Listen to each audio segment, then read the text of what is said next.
എത്ര കിട്ടിയാലും മതിയാവാത്ത ഒന്നാണ് പണം. വരുമാനം കൂടുന്തോറും ആവശ്യങ്ങളും കൂടും. സമ്പാദിക്കാനുള്ള നെട്ടോട്ടത്തിലാണ് എല്ലാവരും. പണത്തിന് പിന്നാലെയുള്ള ഓട്ടത്തിനിടയിൽ നമുക്ക് ആസ്വദിക്കാൻ പറ്റാതെ പോകുന്ന നിരവധി കാര്യങ്ങളുണ്ട്. ഇതുമായി ബന്ധപ്പെട്ട് ഇളനീർ കച്ചവടക്കാരൻ മുംബൈ സ്വദേശിനിയായ ഗാർഹിക്ക് നൽകിയ ഉപദേശമാണ് ഇപ്പോൾ സോഷ്യൽ മീഡിയയിൽ വൈറലായിക്കൊണ്ടിരിക്കുന്നത്. വഴിയരികിൽ ഇളനീർ വിൽക്കുന്നത് കണ്ടപ്പോൾ കുടിക്കാൻ യുവതിക്ക് കൊതി തോന്നി. കച്ചവടക്കാരനോട് അത് വെട്ടിത്തരാൻ ആവശ്യപ്പെടുകയും ചെയ്തു. ഊബറിന് കാത്തിരിക്കുന്നതിനാൽ പെട്ടെന്ന് ചെയ്തു തരാൻ ആവശ്യപ്പെട്ടു. വിൽപ്പനക്കാരൻ ആലോചിച്ചു മറുപടി നൽകി.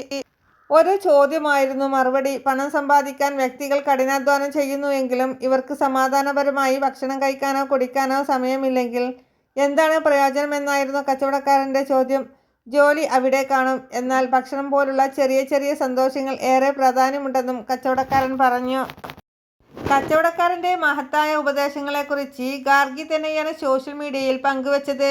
പോസ്റ്റ് താഴെ കച്ചവടക്കാരനെ അനുകൂലിച്ചും അഭിനന്ദിച്ചും നിരവധി പേരാണ് കമന്റ് ചെയ്തിരിക്കുന്നത്. ഊബർ ഡ്രൈവർ 2-3 മിനിറ്റ് കാത്തിരിക്കുമെന്നും തിടുക്കം വേണ്ടെന്നുമൊക്കെയാണ് പലരും കമന്റ് ചെയ്തിരിക്കുന്നത്. ചിലരാകട്ടെ കച്ചവടക്കാരൻ്റെ ദീർഘവീക്ഷണത്തെക്കുറിച്ച് കമന്റ് ചെയ്തിരിക്കുന്നത്. അടുത്തൊരു വിശേഷങ്ങളുമായി വീണ്ടും കാണാം.